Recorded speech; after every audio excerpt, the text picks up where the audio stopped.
Master Thesis: How you can go from zero to $1 million in revenue utilizing the power of paid advertising as an e-commerce store.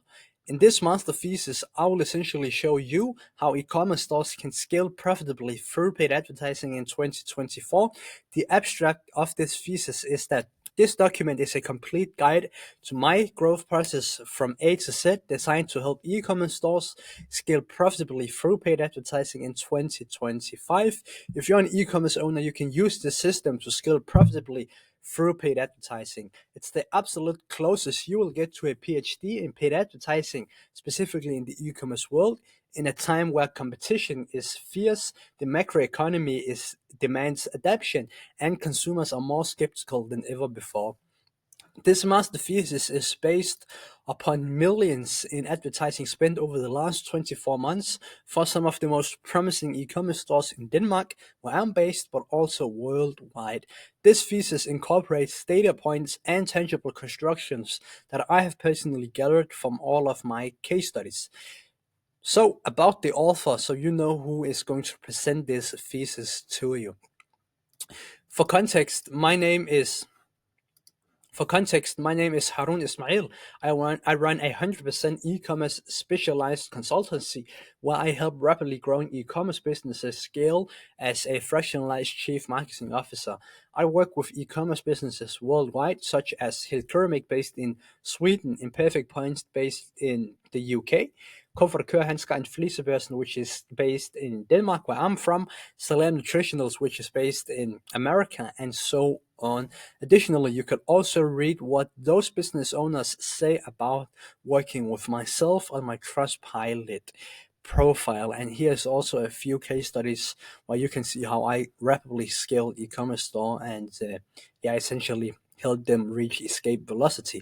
Furthermore, I also publish YouTube videos that break down my track record and fundamental principles that I use to scale e-commerce businesses every single week. So I encourage you to leave a like, subscribe, and leave a comment with some feedback in the comment section, because I'm pumping out a lot of content going forward now. Now, part number one of this master thesis, and also without a doubt the most essential part of this thesis, is foundation and current market situation, because your advertising slash marketing should be structured and planned based on the market you are trying to appeal to. Therefore, as an e-commerce business aiming to succeed with paid advertising, we must, and I have to state this clearly, we must have a deep understanding of your market in order to profit from our advertising efforts. We need to quite practically understand, firstly, who our target audience is, which includes everything such as demographic, mass desire, level of sophistication, job, habits, thoughts, needs, mental models, wants, biological triggers, and so on. We need to understand them better than they understand themselves. And next, we need to essentially also understand the other e-commerce businesses that we are competing against, because our competitors shape the market as well as how they operate and try to appeal to the same target audience as we are doing. So that is, who are my customers? Which brands are they? How do they frame their offers? What's the perceived value of the offers? What price point do they represent? What is their funnel looking like? What access channels do they use? Which angles do they use? Have my competitors reached first purchase profitability? And so on. Now, once we have gained a deep understanding of our target audience and our competitors, it's essential that we take a step back and look at the historical development of the market and in symptoms to understand where we are in the current market cycle. As you can see here, I have a screenshot of how the market cycle model looks, and we have 4 stages that occur throughout history. We have accumulation, where early adopters essentially get in and build momentum, as you can see here, and that is right after the recession. Then we have the expansion, where mass adoption happens and early adopters scale. Then we have the peak, and that is the tipping point where the early adopters get out, and you can also sort of say that's the bubble where it's about to burst out, and essentially where the early adopters get out, and last we have the recession where decline with mass dropout happens. If we don't have an understanding of where we are in the current market cycle as an e-commerce business trying to scale our paid advertising efforts profitably on our front end, we will have a harder time adapting to the broader market trends. It's especially important to focus on the market cycle as you progress in the scaling phase with an increasing ad spend, as this is where the macroeconomy starts to have an impact. These four stages repeat throughout economy. These four stages repeat throughout economic history. However, their frequency, scope, and effect depend on economic variables such as inflation, interest rates, unemployment rates, and so on. But here's a brief overview of where we stand at this moment, which is Q4, December Q4, going into 2025. As you can see, we have the consumer sentiment index declining, and we also have the US e-commerce growth rate declining. We had the bubble, as you can see here, in 2020, just around Corona, but since then just declining. And so reasons for that is obviously recession, the war in the Ukraine and Russia, and also the war in Gaza and Israel, inflation, and lower purchasing rate are stressing almost everyone and forcing adaptation. It's the survival of the fittest. Those who can still grow in a sustainable and profitable way by the end of 2024 and going into 2025 will always have the advantage. This means that you as an e-commerce owner are faced with a crucial decision in order to survive this market cycle. You can either observe from the guideline, not knowing which lever to pull in order to work capital efficiently, which will slowly lead to your business losing momentum and your competitors gradually stealing your market share. Eventually, this will mean that your e-commerce business will slowly be outcompeted by rivals. Or you can seize this opportunity to eliminate all necessary fat from your business, increase both revenue and profitability by adapting to the market, innovating and leveraging technology such as AI, and this will essentially ensure that your business thrives even in this challenging economy and allows you to overtake your competitors, dominate your market, and achieve escape velocity as the owner of the company. And if you are still following along, I assume you lean towards option number two, which is seizing the opportunity that lies right in front of you right now. And if that's correct, that is essentially where core thesis leveraging the blue ocean strategy becomes relevant, because in order for you as an e-commerce business to scale your paid advertising with front-end profitability in the current market, it requires you to leverage the blue ocean strategy and what I call profit market fit 2.0, especially in the more challenging market that we find ourselves in today. And in practical terms, the blue ocean strategy is about constantly pursuing a combination of differentiation and low costs to open a new market segment and capitalize on new demand. It's about creating and exploiting new market segments without competitors, which means that your competitors isn't relevant. But the question then becomes, well, how do we do that? And that's where what I call product market fit 2.0 comes into play.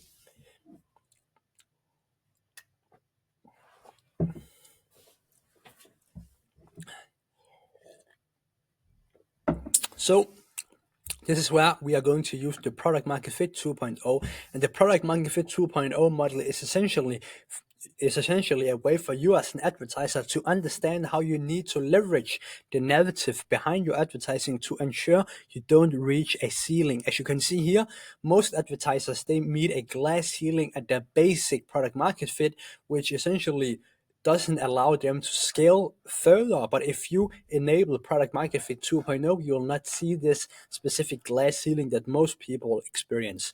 You essentially need to align the narrative behind your advertising to ensure it resonates with a value proposition that your target audience can relate to, thereby ensuring that you as an advertiser vibrate on the same frequency as your audience. This happens during the problem solution fit and problem market fit, product market fit, where you can see the focus is validated learnings.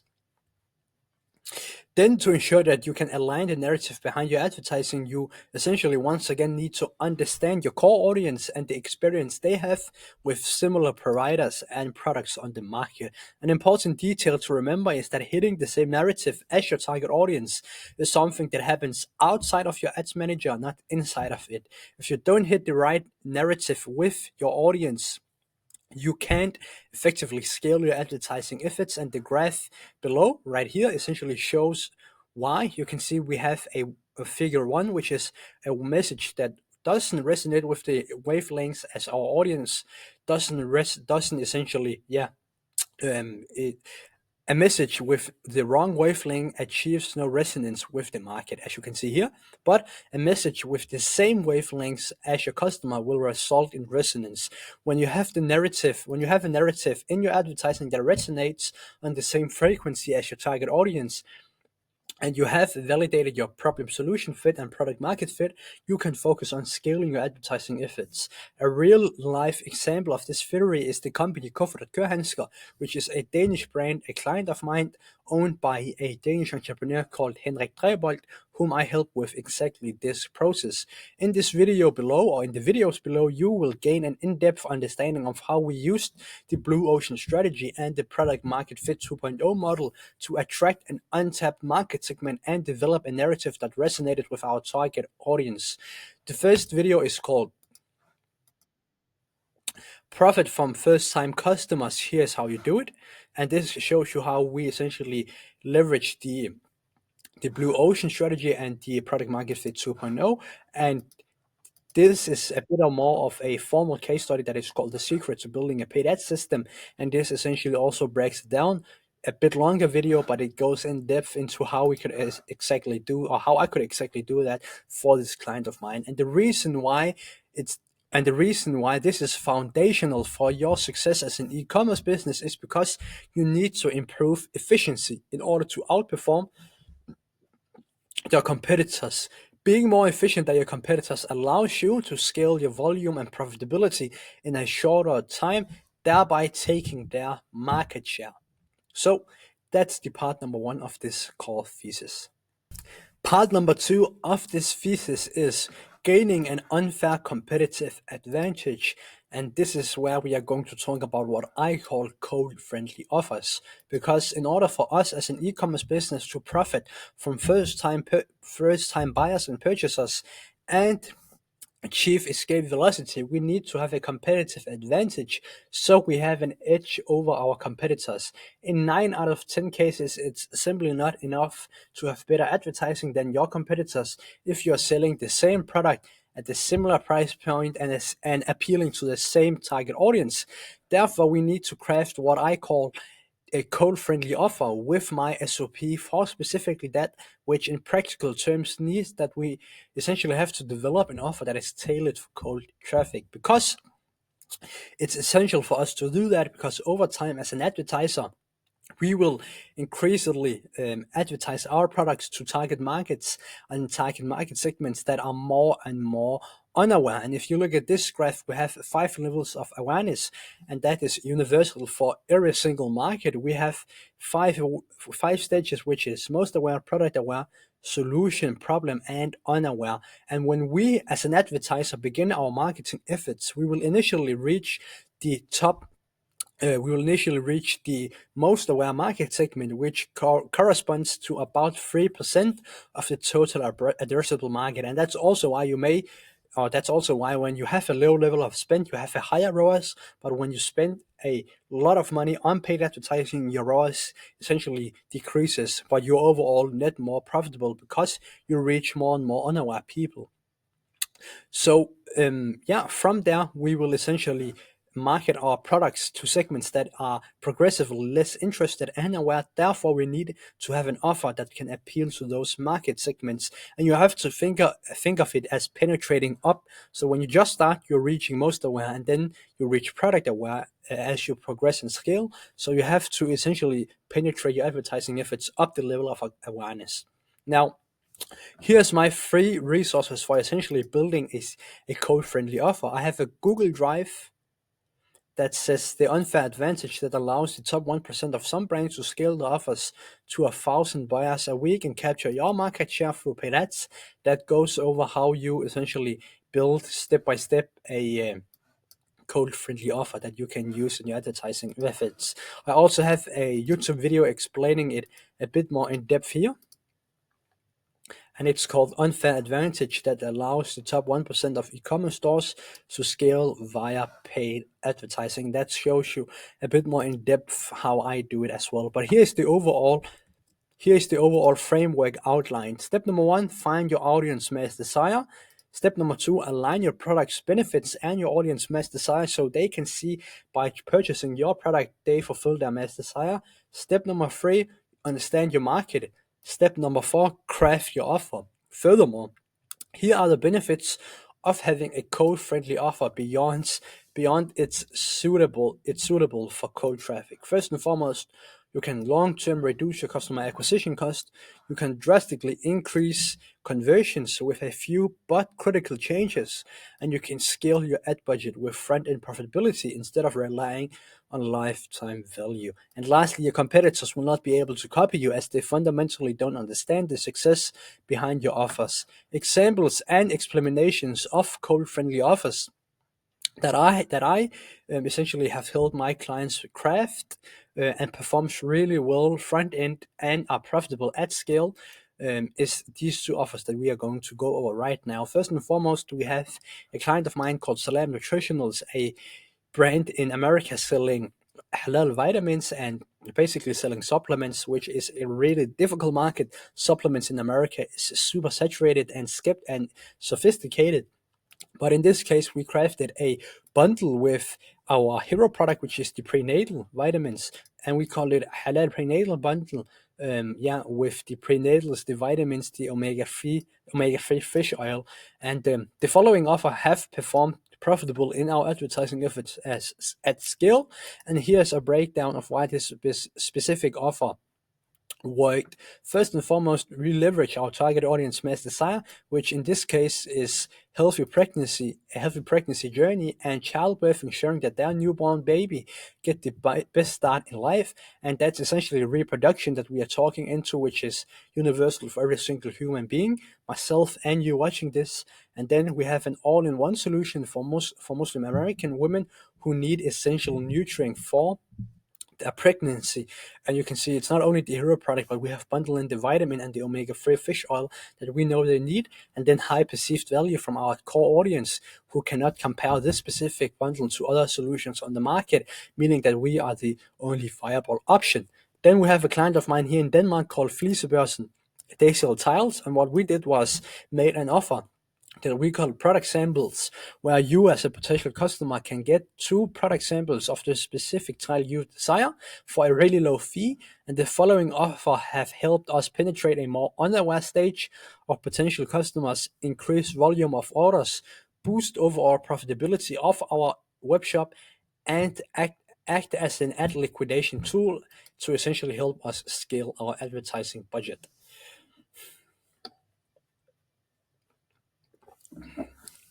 Here's a breakdown of why this specific offer helped us achieve exactly that. First and foremost, high perceived value and low friction from the potential customer. We give new potential customers the opportunity to receive a sample instead of having to place an order, for example, of 10,000 Danish kroner on the first purchase with us, where we essentially also use this specific offer to build trust and ensure they make the right tile choice. And secondly, it's suitable for cold traffic, as those further down the awareness funnel will convert regardlessly into a real order after going through the entire customer journey.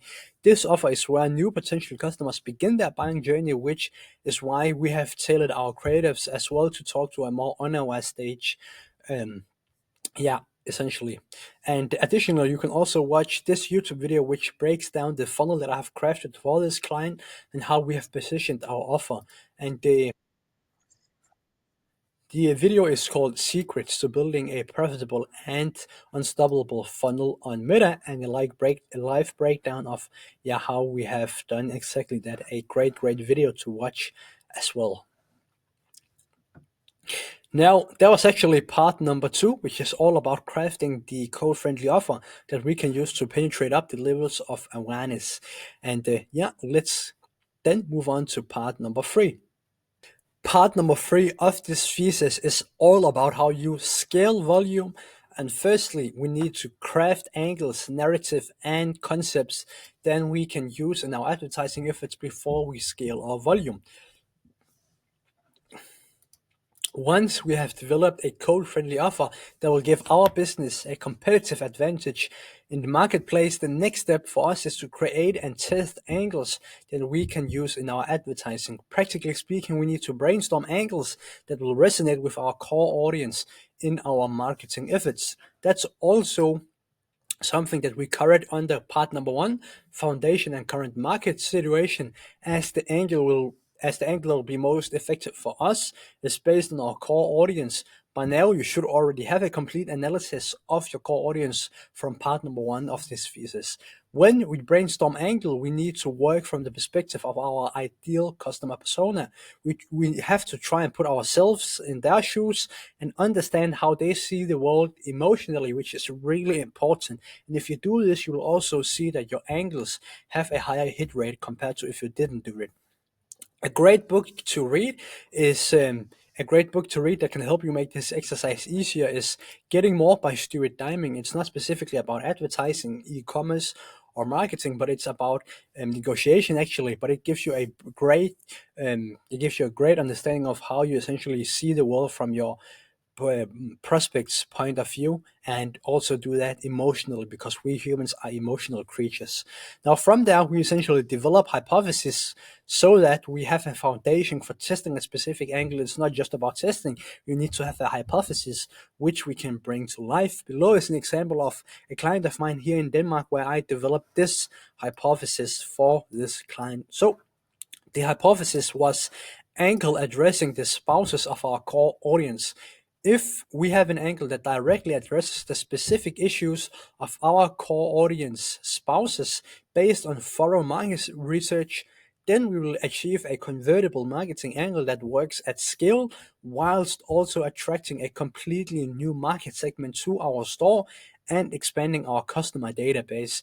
Because we are speaking directly to their mass desire and using their pain points to push them over the emotional threshold of pain, promoting them to take action. And then we can essentially actively test that specific angle. A essential thing to remember is to consider the level of awareness that you craft your angles for, to essentially have an understanding of which level that your angle is suited for. Also to understand how big is my total addressable market for this specific angle. In this case, we tapped into a audience that wasn't leveraged at all. So it's a huge total addressable market and something that worked for us. But you have to understand how big of a market segment that your angle is appealing to, and then the level of sophistication, how skeptical are the target audience in that segment that you are appealing to for your specific store before you essentially test an angle. This will help you understand whether the angle is scalable and have a relatively large TAM, and whether it resonates with your target audience level of skepticism. It's crucial for determining whether your angle will work and remain sustainable over the period of 6 months, 12 months, 18 months, whatever. Additionally, we must actively consider whether our angle slash narrative in our marketing will resonate with our target audience. If the narrative behind our angle resonates with our audience, we as advertiser will have an extremely easy time to scale.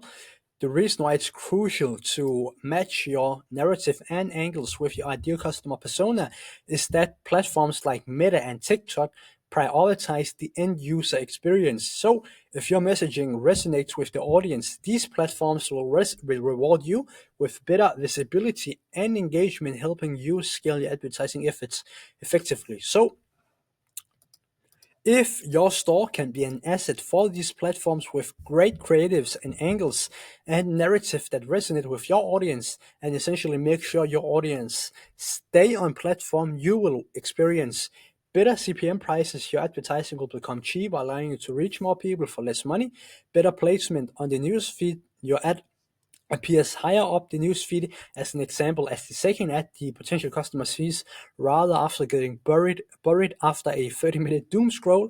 And thirdly, stronger KPIs and better return. You will see improved KPIs on your key metrics and overall better return on investment. That's also why I'm not a fan of cost caps and bid caps, because as advertisers, you force the algorithm to give you a specific results with which doesn't prioritize the end user experience. And that's also why these tricks aren't ideal for you as an e-commerce store owner that wants to build a sustainable and long-term setup, which is the goal for any serious e-commerce business.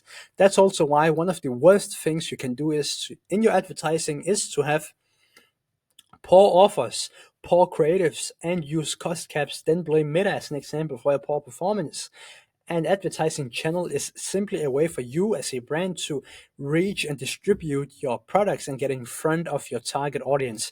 A great quote by Charlie Cheoner, founder of this Disruptor School, is a great business scales an ad account is not the other way around. Advertising amplifies your business. So when you're about to create the narrative, you need to essentially have that in mind. And also something that you can do is use my free resources. I have a Google Drive document here that talks about how you can essentially build narratives to successfully acquire new customers and increase volume, a SOP that breaks that down, and also a YouTube video that breaks it down further, as you can see here. A YouTube video explaining that specific narrative that you can essentially use. And you can also have a look at this AI prompt, which is now acting as a world-class direct response copywriter. I want you to write me 5 Facebook ad angles for X brand based on the customer research and the unique offer I've provided you. Each angle should be tailored to capture attention and drive conversions.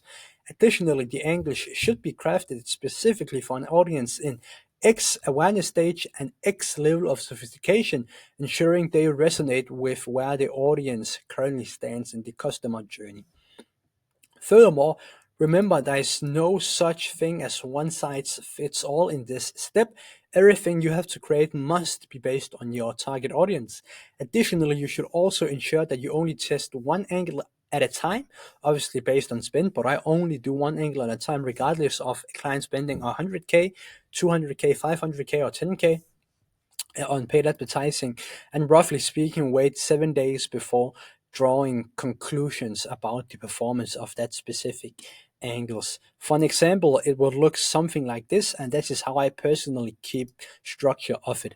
Monday, I essentially set up a new angle. Thursday, I monitor how the angle is performing, and Monday we conclude on the angle's performance, which is iteration and testing. So that was essentially how you craft narratives and the start of how you scale your volume with angles, narratives, and concepts in your advertising efforts. So part number 3.1 in this thesis under scaling volume is paid advertising, ad account structure, and diversification and iteration. When we have developed an angle that we want to test, the next step is the marketing itself, and in this case, the paid part. Paid advertising in recent years has become less technical, and it no longer requires advanced advertising skills to succeed with advertising. In fact, the technical backend setup on platforms like Meta is what I prioritize the least for my clients and partners. If you have a great offer that gives you a edge on your competitors, a great landing page, good creatives, and good angles that resonate with your target audience and prioritize end user experience, the technical aspect doesn't matter. You will see good results regardless. However, there are still a good way and bad way to set up your ads that will accelerate your results and essentially work best with the algorithm. But remember, that's a good reason why it's called Ads Manager. It's the manager that has to do all of the hard lifting for you. It does the work, you just need to direct it in which direction you want to go. Before I go through how I best set up and iterate on my ads manager, you can see my e-commerce hierarchy of priority here, and that essentially just goes to show what you need to focus on the most as an e-commerce store owner. And as you can see, first and foremost, audience and your offers. That's why you have the most amount of leverage, concepts, angles, and funnel. Secondly, and then your ad account. And again, it's essentially just what you need to prioritize in chronological order when wanting to push on, let's say, paid social.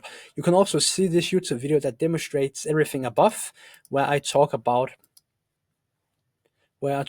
my blueprint to success with paid advertising in 2024, and it essentially also talks about everything in depth. You may also notice that this master thesis is actually structured from where you have the most leverage and where you as an e-commerce store will have to focus on in order to scale your paid advertising efforts, and downward. It's important that you follow all of the steps in the order that I have laid this thesis out. That being said, we still essentially need to look at how we can most advantageously set up our ad account to work with the algorithm so we can accelerate our results. The overall themes for how you should set up your ad account and my philosophy for it is: simplicity scales and complexity fails. Leverage the platform's algorithm, use CBO, let the budget be controlled at the campaign level. This gives the algorithm more freedom to optimize across different ad sets, which in the long run will maximize your return on investment. Keep ad sets broad. Focus on keeping your assets completely broad. Let your creatives do the targeting for you and find you the right customers, and separate your campaigns based on offers. If you have multiple products, separate the campaigns based on your different offers. This helps the algorithm essentially optimize for the most valuable customers for that specific offer. Below you can see two real life examples for two of my clients, which is two of my Danish clients actually, Flysevæsen and Kuffert og Kørehandsker. If I zoom in, you can see this is actually an ad account for Flysevæsen, which is a target selling brand, and you can see we only have 3 campaigns, quite literally. We have a campaign for our product samples, we have our campaign for our showroom, and we have a campaign for our general high AOV offers. 3 simple campaigns, that it. And then you can see this is an ad set under the top of funnel campaign where we optimize for our high AOV offers, where we have 2 ad sets, fully broad, nothing is touched in there. Even though it sets bottom of funnel, we haven't optimized anything. We optimize based on the creatives and let the creatives do the targeting for us. So as an example, you can see that this is the ads we have under the bottom of funnel ad set, where you can see we have 3 active ads as of right now that all talks about our specific offers and is optimized for product aware people and a product aware audience. And the same thing with my client here, Kuffert og Kørehandsker. You can see we have 2 campaigns where under both of them we actually have it completely broad. One of the campaigns is optimized after bottom of funnel with bottom of funnel creatives and static ads, where the second is optimized after top of funnel and top of funnel creatives and top of funnel videos. And you can see this is the top of funnel ad set that we use with only videos talking to a solution problem and unaware stage of our customer journey. So as illustrated in the client cases above, you can see how I use an oversimplified ad account structure universally across all of my partners, which aims to optimize the algorithm and accelerate our results. In addition, the above is a consolidated structure that ensures that you as an advertiser do not have to constantly pay attention to your ad account, but can instead spend your time on the tasks that will help you move the needle faster, such as understanding your audience, crafting offers and narratives, etc. Now, from setting up our ad account to essentially optimizing based on iteration and diversification. When you have set up your ad account, you essentially also need to know how you can optimize the overall ad account performance. And to optimize my ad accounts, I use 2 internal SOPs, which is optimization based on diversification and optimization based on iteration. Optimization based off diversification aims to help the individual advertiser become more aware of how we should angle our advertising efforts for optimal performance and understand which narratives, concepts, and angles work, whereas optimization based on iteration aims to make the individual advertiser more aware of how they can optimize ads that are already performing well. So if we look at optimization based off diversification, we use this SOP to analyze how we should angle our overall advertising. This means that you use this SOP when you want to conclude which angles, narratives, and essentially concepts meet your KPIs. Here is a great video to watch that is called The Most Important Metrics for Facebook Ads, the 4PI analysis by Professor Charlie T. But I also have my internal SOP that shows you how you can exactly do that, and I'm giving that away for essentially for free, that you can use going forward yourself. Now you can review the SOP, but here's also a live example so you can see how I essentially use it. But first and foremost, here are the metrics that I use in this internal SOP to optimize based on angles that is working and know when it's working or not. First and foremost, we look at the amount spent. Remember, we have CBO budget, so we look at where Meta or TikTok spend our budget. Then frequency, what is the overall frequency of the ad? Is it a top of funnel ad, bottom of funnel ad, or middle of funnel ad? Based on the frequency. CPM, is my target audience engaging with the ad? Is this an ad that essentially makes the user stay on platform and prioritize their experience? And lastly, CPA, does it meet my performance benchmark? And I have a live example here of a client of mine that I quickly wanted to show you. Now, this video is actually in Danish, so you're probably not going to understand it, but I'm just going to play 15-20 seconds of it. Kvinder, børn, svigermødre, jeg føler med jer, for det er juleaften lige om lidt, og det er totalt umuligt at købe gaver til sådan nogen som mig. En mand midt i livet, som har det surfboard, han gerne vil have, som allerede har den nyeste Apple Watch, som altid køber... So just a simple creative, as you can see here, and this is a perfect example that shows you how you can essentially optimize based on diversification. So in this case, I saw Meta spend 85% of my budget on this video. The average frequency was 1.05, which is top of the funnel ad, and you have to break down your frequency per day. That is important. It reached my CPM index where I took the average across the entire ad account and used that. And then my CPA was 57 kroner, Danish kroner, with an AOV of 412 Danish kroner, which is a ROAS of 5.36. So based on this ad, I have learned how to best angle my advertising and how I can take those learnings to iterate based on my SOP, which is called optimization based on iteration. But you can now see that this angle here was a winning angle, and I can now, play around with it and do lots of different iterations to optimize it even further. But I think you also can ask yourself is, when X initiative / angle / ad is live, can I notice a real difference in the backend? If yes, obviously it means this angle is performing well, and in this case, I could essentially see a real difference with this angle.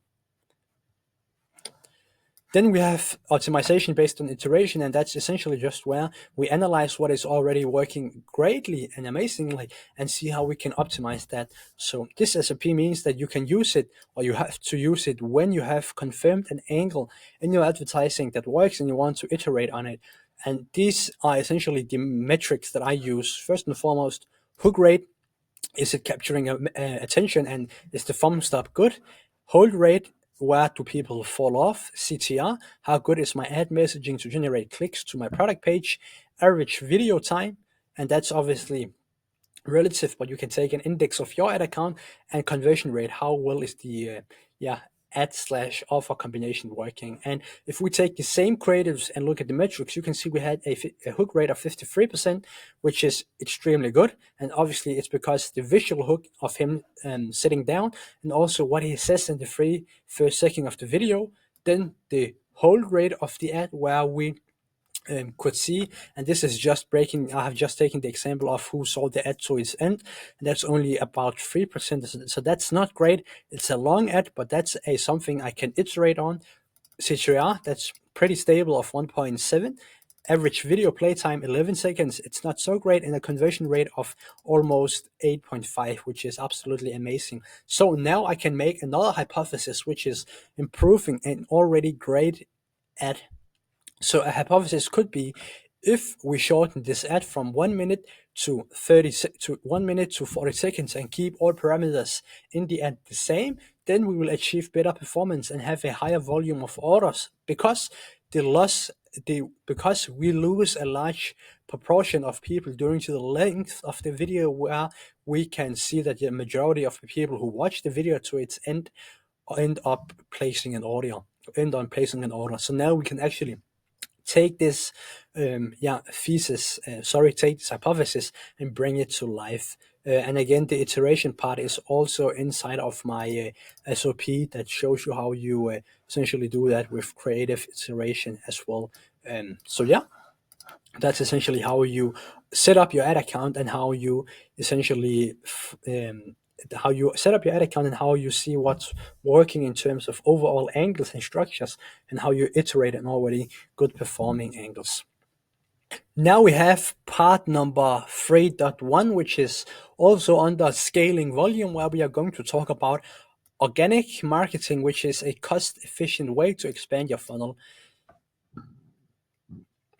Most e-commerce owners focus on paid advertising and overlook how important organic marketing is for rapidly growing through paid advertising. Organic marketing is an essential part of our advertising efforts, helping to grow our funnel in a cost-efficient way and create positive associations with our brand. Often, e-commerce companies that hit a plateau at a certain level of spend and can move forward look at their performance marketing efforts, which is understandable. However, the problem is really that they haven't expanded their funnel enough. Take my friend again, Henrik Grebold from Kør Handsker. He owns a YouTube channel, as you can see here. He owns this YouTube channel where he generates a brick ton of traffic that essentially also helps our pixel, but also creates positive associations with his brand through organic videos. And this generates traffic and expands our funnel for free, which helps us enormously with our paid advertising efforts.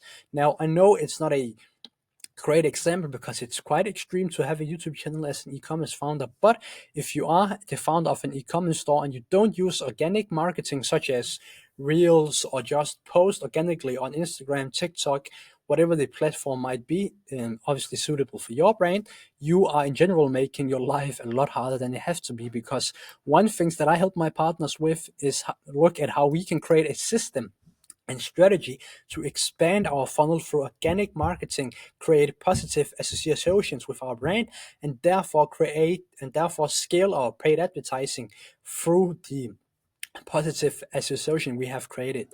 Without this step, you simply won't be able to scale, because increasing ad spend on your ad channels will simply not help you here.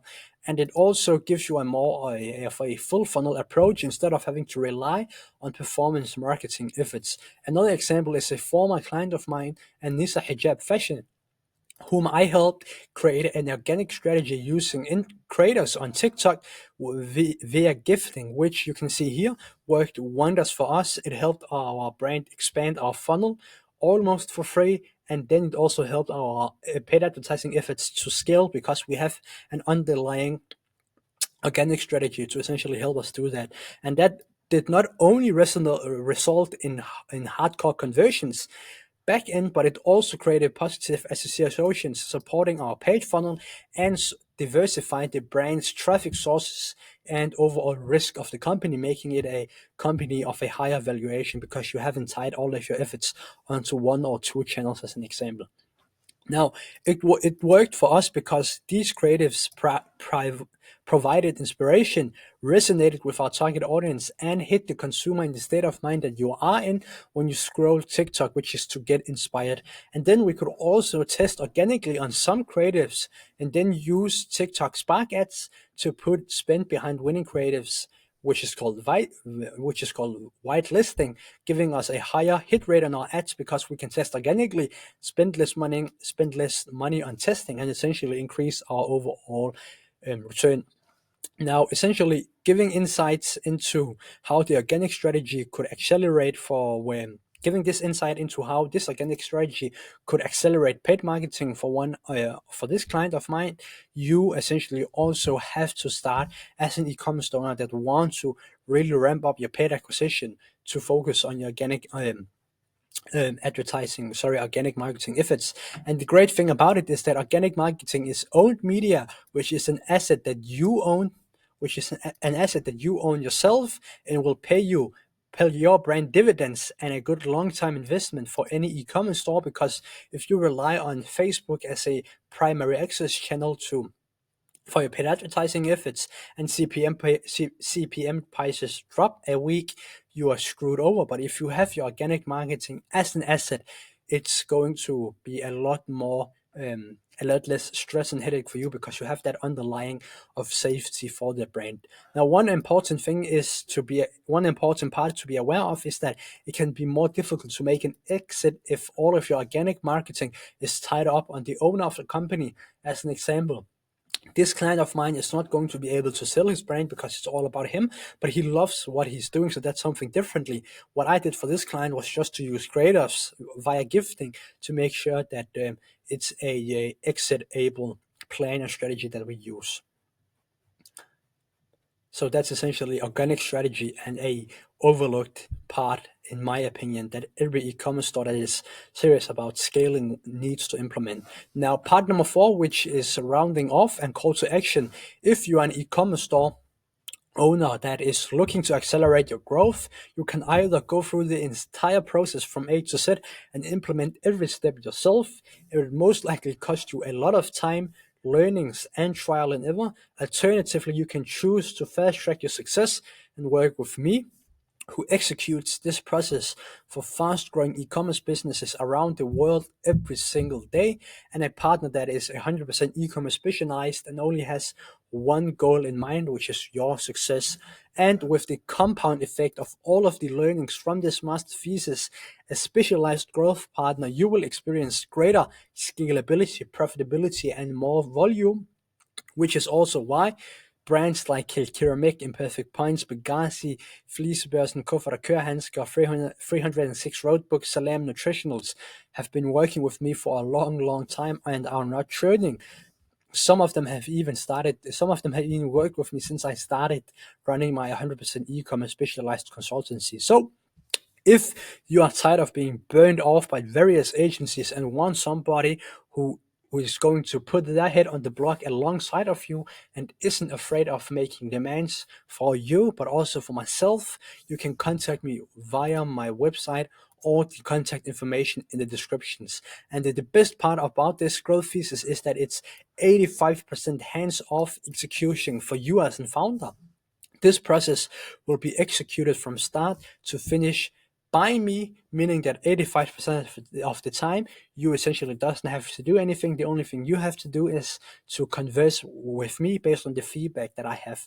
So as an ambitious e-commerce business owner, you should always have a 100% customized plan for how you want to grow your business, both in the long term and in the short term, which is something that my growth thesis based on real cases is going to give you from A to Z. So last notice is take action. Don't spend any more time procrastinating, because time is the most valuable resource that you have. Again, you can contact me on my website or the information on the description. And yet again, I have my social channels here and a bit of Trustpilot reviews that you can watch. And with that said, I hope that you learned something new from this master thesis. And I know it's not something that you hear normally, because it's not something that normal gurus regurgitate nowadays, but this is actually the source that 1% of advertisers focus on. So that's it. Hopefully you enjoyed it, and take care. Bye.